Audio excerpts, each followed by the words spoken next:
Alex, on Tuesday's episode, you said that hygiene.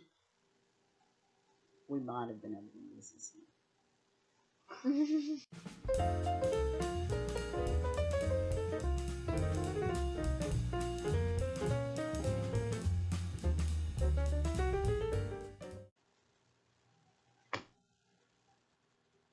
My rifle's camo. Thank you for joining us. This is. Oh, shit. I gotta look at the camera. Okay. Yep. Hi, this is Guru Brando and my sometimes curious guest, Alex. The girl. The girl. This is Positively Entertaining Conversations with Guru Brando and sometimes curious guest, Yes.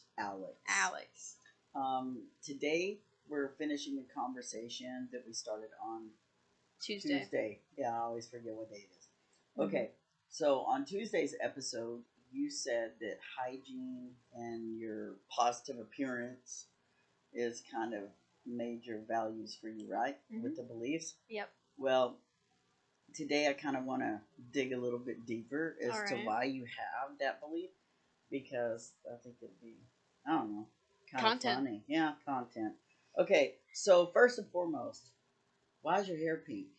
If you're so worried, I'm not worried. If you're trying to impress by your behaviors, like you talked about using proper etiquette, in front of the right people that you want to impress, that would spill over, into your style and your hygiene, right? Because that's what we talked about last time. Not just etiquette, but hygiene style. So, why would you have pink hair if you have that belief? Having pink hair, it was really a few reasons that pushed me to do it. Like, for one, I've always wanted to dye my whole head. I think everybody should do that at some point in their life. Just go crazy. And I'm 16 years old. I dyed my hair because I wanted to dye it. There were a lot of reasons why I wanted to dye it, and I settled on pink because I thought it was a nice color. I wanted my hair, quite frankly, to look like cotton candy. So that's where we are. Okay, well, who said, you can do that? Who do you have to ask for permission to do things like that? Well, I had to ask you because of money, but for permission to do it is really just on me. Okay, and why do you say that? Because you're 16, you're a minor. Right, I'm in control of my body. You to are? An extent. Okay, yeah. I'm in control of my hair because you gave me control of my hair. There you go, that's what it is. Okay, so the belief is you have control over your style, your hygiene, your body. You have control over that as long as I'm informed, right? Yeah. As long as I approve. Yep. So you already know the conditions of those approvals, right? Because we talk about them all the time. You have to make sure that it's a healthy respect for yourself. That's huge. And you did not always feel that way. You did not always feel okay with yourself. And for a while, we were a little concerned you were experiencing some episodes of self-harm. Yeah. Yep. And when you did that, you felt more in control of your decisions, of your body, right? Mm-hmm. How does that play now for you? It was a lesson, really. I didn't think that we were going to talk. Yeah, you weren't prepared for this. See, I did the old switcheroo again. It was a lesson, really, and it shows me how much I've grown in so little time. I've learned so much, and I feel a lot more mature than I did just last year. Yeah. I've come a long way. So I know that you didn't always want to experiment with your hair. You didn't always want to... Thank you. You didn't always want to be so flashy. You kind of tried to fly under the radar. Yeah. What changed that? I'm not sure, really. I gained a lot more confidence in myself, and I not because of my relationship, not because Tom was calling me pretty every day. It was because I just realized one day that I had this in my head that if I'm confident in myself, then I'm arrogant. And it was that one thing that was in my head for so long, and it was always like if I say that I'm pretty, then people think that I'm arrogant and I'm full of myself. So I always thought, well, to be cool, I have to be insecure. Ah, wow. That's what it See, was for me. That's kind of pivotal for me because it's not something we've talked about yet.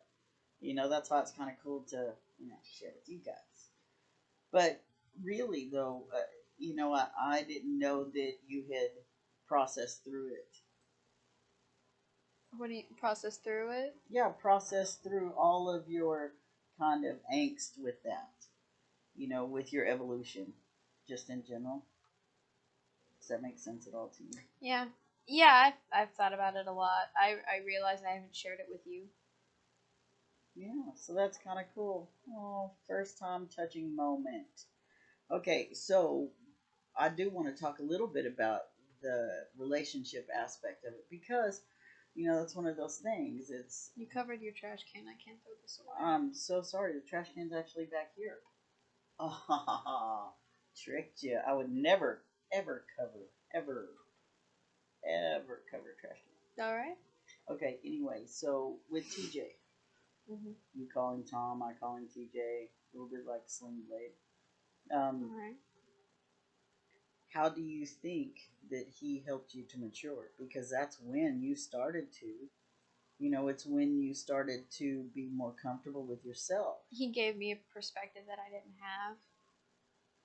have. A personal perspective, and that's a little bit different than your parents saying, "Oh, you're so pretty." Yeah, it felt good first off to hear that from another person, especially a peer.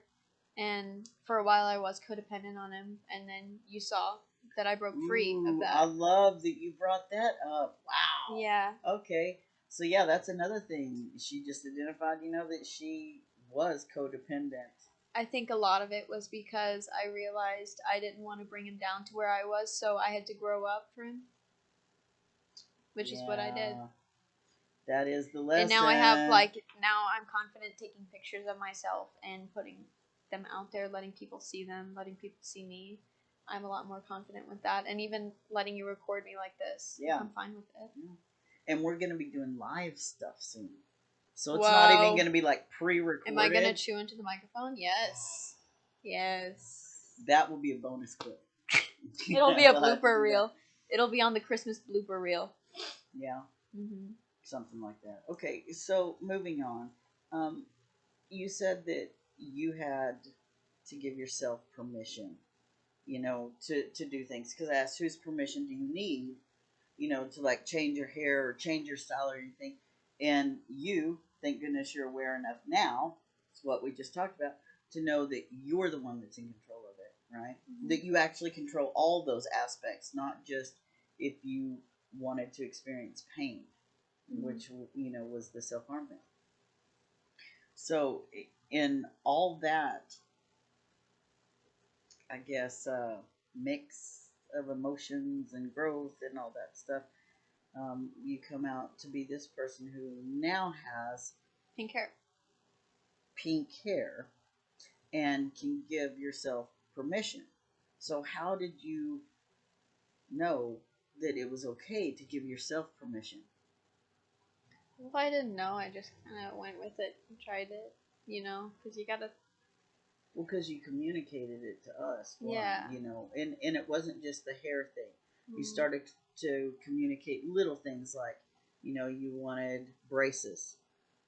Because I'm self-conscious of my teeth. Yeah, and we had to talk through that because what a lot of people don't know, especially teens, is if you do something too soon before you actually can wrap your mind around, the long term, then you're making an impulsive decision. And that's when the parents have to take control. And they're like, whoa, whoa, whoa, you're not mature enough to make that decision, right?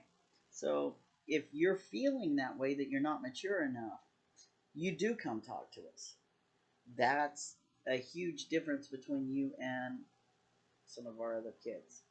Because we got 4, and I'm 2. No, she's number 2, aka Stinkweed. But I'm number 1, right? Oh. Yeah. We're all number 1. Okay, so you did decide when we talked last time that one of the values that you're going to uphold is this positive projection of self Mhm. as you move on to adulthood, right? Yeah. What are some of the other beliefs that you have going on there that you're going to keep? Well, let's start. I haven't really thought about this. It's mostly for me is look good, feel good, and you treat yourself first before you go out and try and seek validation from other people. Yeah. Because I know from experience it's not fun just trying to look for validation and trying to tell someone that you're doing, or trying to get someone to tell you that you're doing all right and that you're doing it. Well, that's the change that you were talking about earlier about the codependency. It's like the thing that you said, you have to love yourself before you love someone else, and that's very true. So when did you actually start believing that? It was something I always whenever, like, for a long time, I was like, oh, well, I don't like myself, but I love Tom, and I was trying to figure it out. Then I realized that you were the acting repetition crazy. of me telling myself that I don't like myself is just because of the societal pressures of you have to be insecure or else you're arrogant.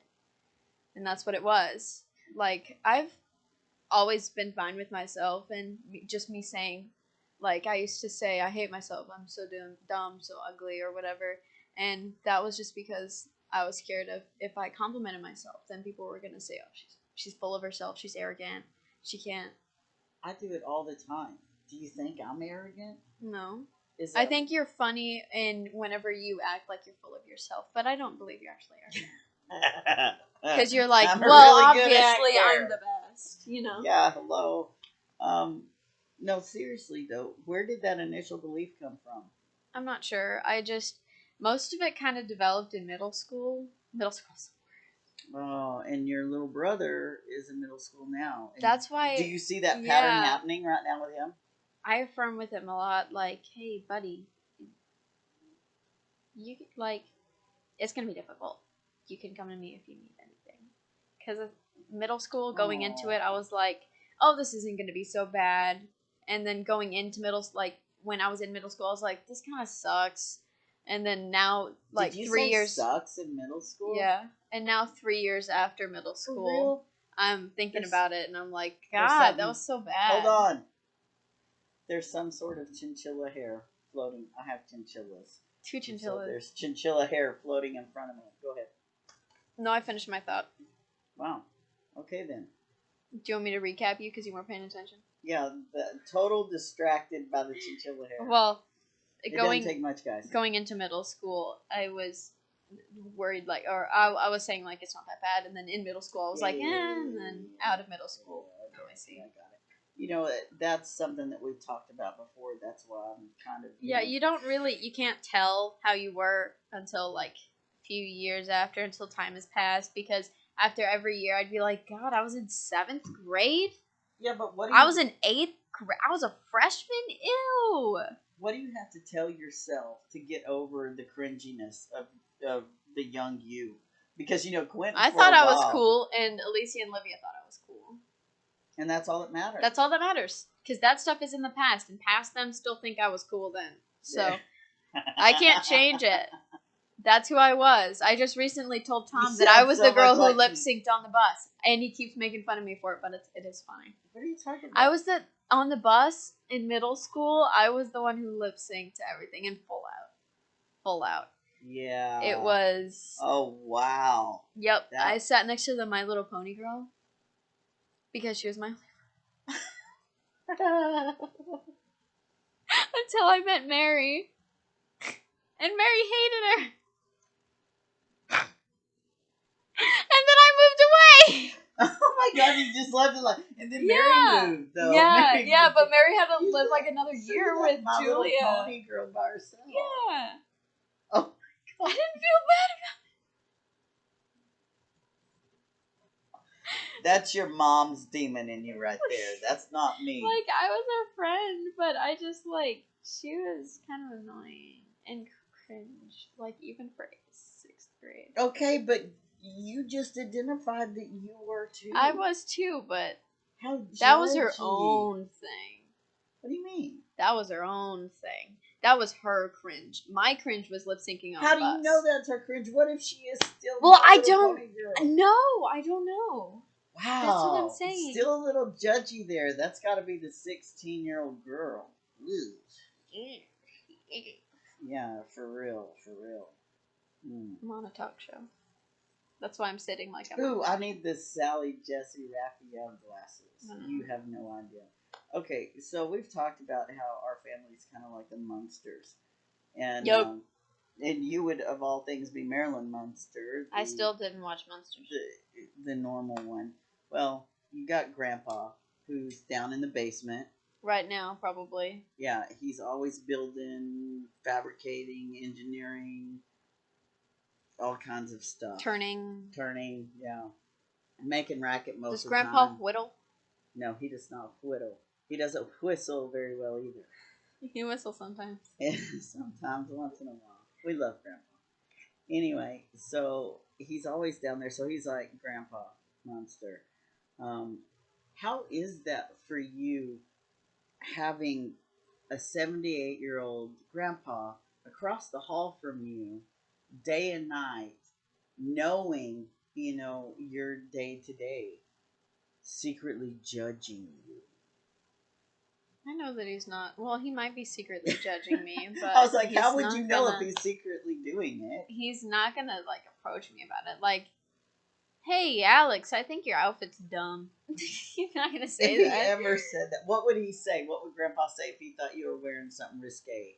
Risque? Yeah, or dumb either. He'd probably go to you and say, "Who got those clothes for Alex?" Yeah. He wouldn't go to me. Yeah, crap rolls downhill in this family. For real, You're the next in the pecking order. Yeah. But how does it feel though, knowing that he, has input, or that he's watching you? Because same way you I feel about him. the little boys watching me. I don't know how that is either, because if I tell you what I see, that's entirely different. So are you asking me how I feel about that? Yeah. I don't mind. I'm on TikTok. I know that there are people secretly judging me all the time. Okay, well, I don't. And I go to that, school, so I know that people. This is your grandpa, right? This is your elder. So why would I family. treat him any differently? Because he's the one that makes the rules. Okay. He's also the one that builds the porch. My whole premise is: does he really make the rules for the family? No. Because in our family, in a lot of families, it goes that way. By age and by gender. Yeah, there's definitely a hierarchy depending on where you're from, and we're from Texas, so a little more conservative. But really, do your beliefs come from way deep down in the family?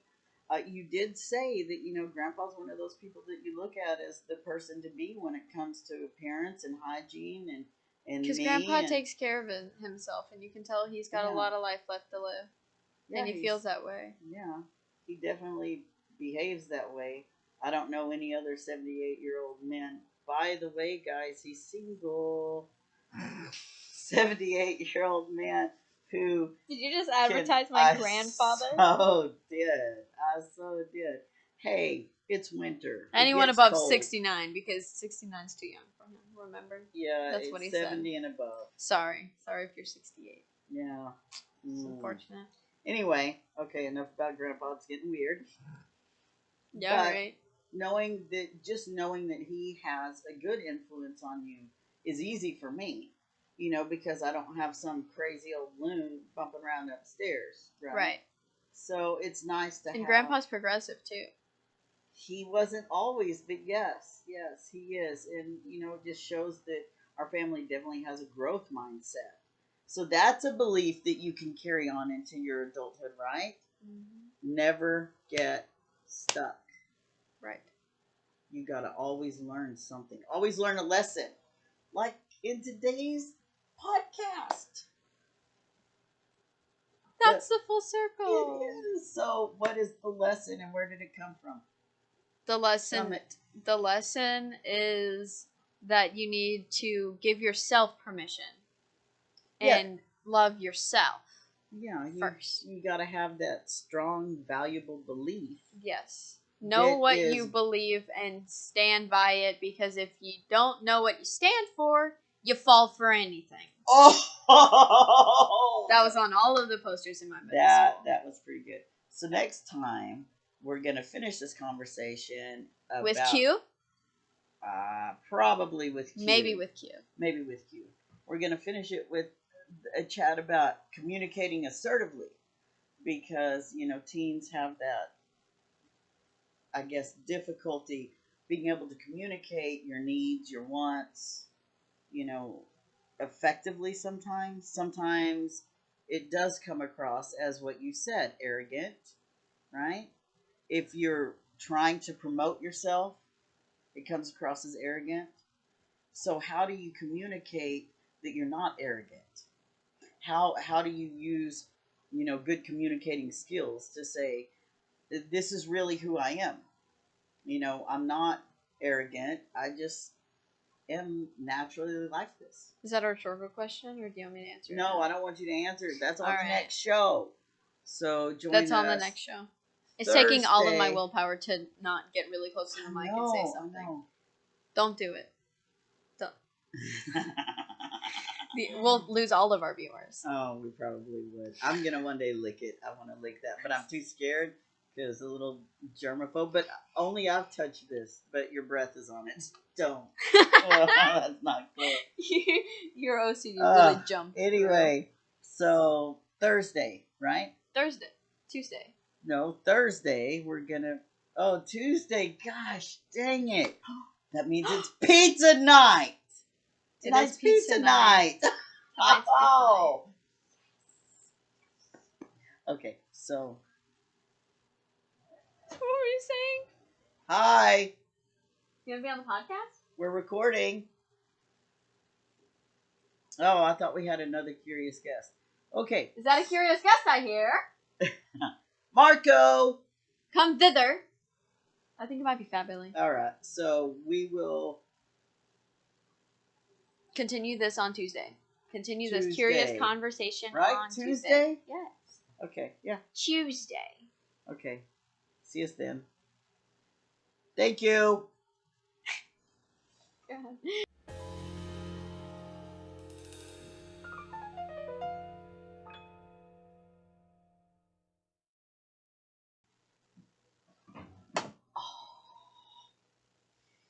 We should do a keyframe for me hitting your head. Trust you. Snail. Jellyfish.